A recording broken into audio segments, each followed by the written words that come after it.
किसी शहर में लाखों लोग रहते थे। सभी अपने अपने कामों में रत रहते थे। किसी को किसी की परवाह नहीं थी। भजन कीर्तन, भक्ति भाव, दया माया, रोप प्रकोप जैसे संस्कार कम हो गए। शहर में बुराइयां बढ़ गई थीं। शराब, जुआ, चोरी, डकैती वगैरह बहुत से गुनाह शहर में होते थे। इनके बावजूद शहर में कुछ अच्छे लोग भी रहते थे। ऐसे ही लोगों में शीला और उनके पति की गृहस्थी मानी जाती थी। शीला धार्मिक, प्रगति और संतोषी स्वभाव वाली थी। उनका पति भी विवेकी और सुशील था। शीला और उसका पति कभी किसी की बुराई नहीं करते थे और प्रभु भजन में अच्छी तरह समय व्यतीत करते थे।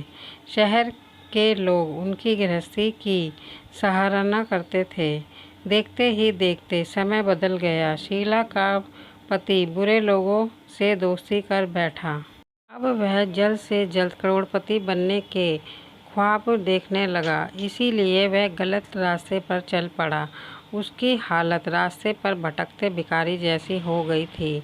शराब, जुआ, रेस, चरस, गांजा वगैरह बुरी आदतों में शीला का पति भी फंस गया।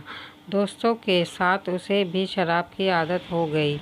इस प्रकार उसने अपना सब कुछ रेस जुए में गंवा दिया। शीला को पति के बर्ताव से बहुत दुख हुआ, किंतु वह भगवान पर भरोसा कर सब कुछ सहने लगी। वह अपना अधिकांश समय प्रभु भक्ति में बिताने लगी। अचानक एक दिन दोपहर को उसके द्वार पर किसी ने दस्तक दी। शीला ने द्वार खोला तो देखा कि एक मांझी खड़ी हुई थी। उसके चेहरे पर अलौकिक तेज निखर रहा था। उनकी आंखों में से मानो अमृत बह रहा था। उसका वैभव चेहरा करुणा और प्यार से छलक रहा था। उसको देखते ही शीला के मन में अपार शांति छा गई। शीला के रोम रोम में आनंद छा गया। शीला उस मांझी को आदर के साथ घर में ले आई। घर पर में बिठाने के लिए कुछ भी नहीं था। अंत शीला ने सकुचाकर एक फटी हुई चादर पर उनको बिठाया। मांझी बोली, क्यों शीला, मुझे पहचाना नहीं? हर शुक्रवार को लक्ष्मी जी के मंदिर में भजन कीर्तन के समय मैं भी वहां आती हूँ। इसके बावजूद शीला कुछ नहीं समझ पा रही थी। फिर मांझी बोली, तुम बहुत दिनों से मंदिर नहीं आई, अंत में तुम्हें देखने चली आई। मांझी के अति प्रेम भरे शब्दों से शीला का हृदय पिघल गया। उसकी आंखों में आंसू आ गए और वह बिलख बिलख कर रोने लगी। मांझी ने कहा, बेटी, सुख और दुख तो धूप छांव की तरह होते हैं। धैर्य रखो, मुझे तेरी सारी परेशानी बता। मांझी के व्यवहार से शीला को काफ़ी सबल मिला और सुख की आस में उसने मांझी को अपनी सारी कहानी कह सुनाई। कहानी सुनकर मांझी ने कहा, कर्म की गति न्यारी होती है। हर इंसान को अपने कर्म भुगतने ही पड़ते हैं। इसलिए तू चिंता मत कर, अब तू कर्म भुगत चुकी है। अब तुम्हारे सुख के दिन अवश्य आएंगे। तू तो माँ लक्ष्मी जी की भक्त है। माँ लक्ष्मी जी तो प्रेम और करुणा के अवतार हैं। वह अपने भक्तों पर हमेशा ममता रखती हैं। इसलिए तू धैर्य रखकर माँ लक्ष्मी जी का व्रत कर, इससे सब कुछ ठीक हो जाएगा। शीला के पूछने पर मांझी ने उसे व्रत की सारी विधि भी बताई। मांझी ने कहा, बेटी, माँ लक्ष्मी जी का व्रत बहुत ही सरल है। उसे वैभव लक्ष्मी व्रत भी कहा जाता है। यह व्रत करने वाले की सब मनोकामना पूर्ण होती हैं। वह सुख, संपत्ति और यश प्राप्त करता है। शीला यह सुनकर आनंदित हो गई।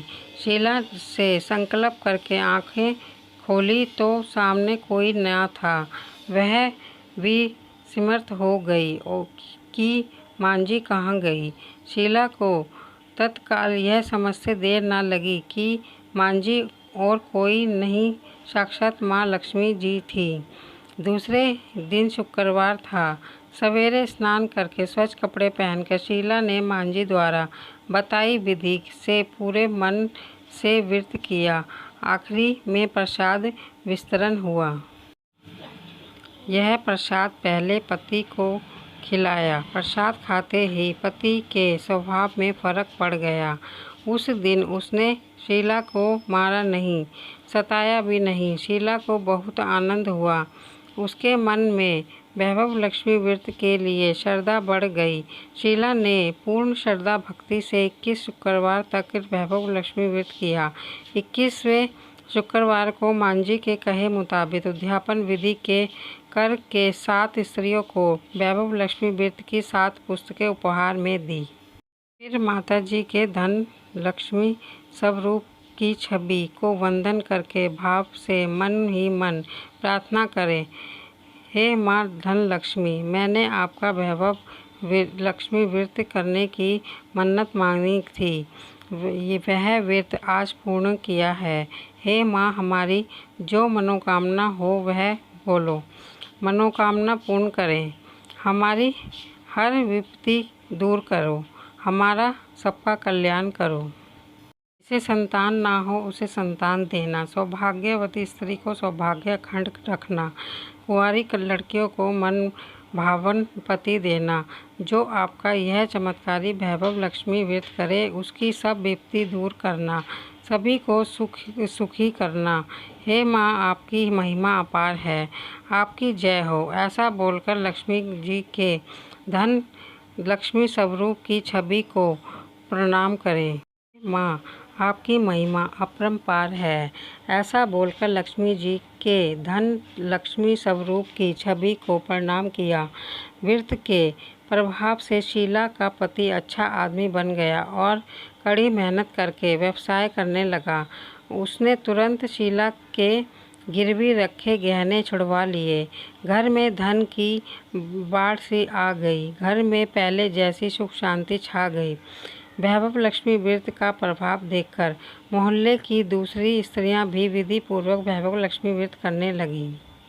वैभव लक्ष्मी व्रत 7, 11 या 21 जितने भी शुक्रवारों की मन्नत मांगी हो उतने शुक्रवार तक यह व्रत पूरी श्रद्धा तथा भावना के साथ करना चाहिए। आखिरी शुक्रवार को इसका शास्त्रीय विधि के अनुसार उद्यापन करना चाहिए।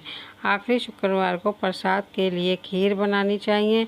जिस प्रकार हर शुक्रवार को हम पूजन करते हैं वैसे ही करना चाहिए। पूजन के बाद माँ के सामने एक श्रीफल फोड़े।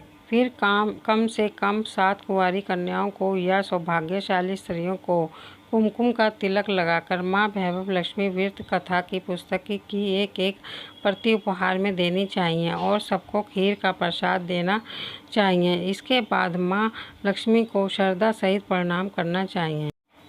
अब हम करेंगे लक्ष्मी माता जी की आरती। ओम जय लक्ष्मी माता, मैया जय लक्ष्मी माता, तुमको निस दिन सेवत हर विष्णु विधाता।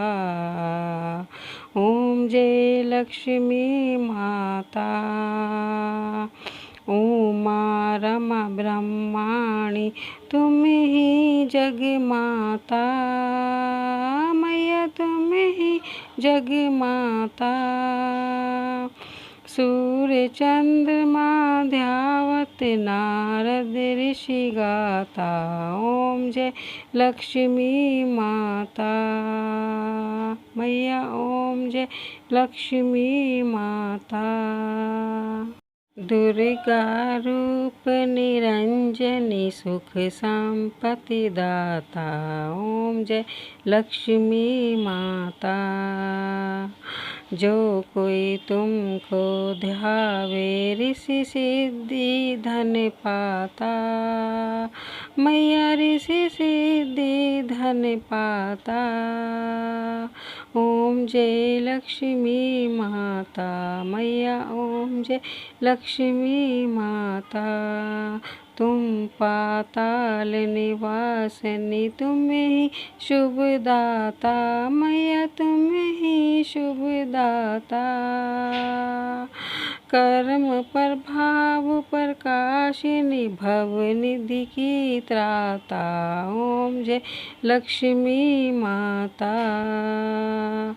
जिस घर में तुम रहती सब सद्गुण आता, मैया सद्गुण आता। सब संभव हो जाता, मन नहीं घबराता। ओम जय लक्ष्मी माता मैया। ओम जय लक्ष्मी माता। तुम बिन यज्ञ न होते, वस्त्र न कोई पाता। ओम जय लक्ष्मी माता।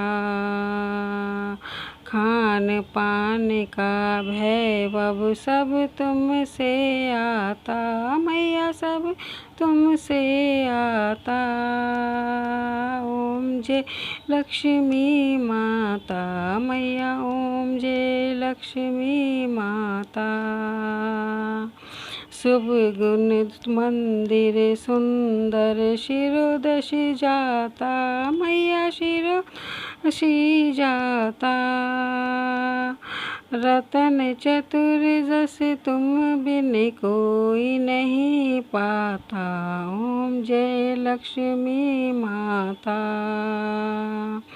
महालक्ष्मी जी की आरती जो कोई जन गाता, मैया कोई जन गाता। उरे आनंद समाता, पाप उतर जाता। ओम जय लक्ष्मी माता मैया। जय लक्ष्मी माता। बोलो लक्ष्मी माता की जय।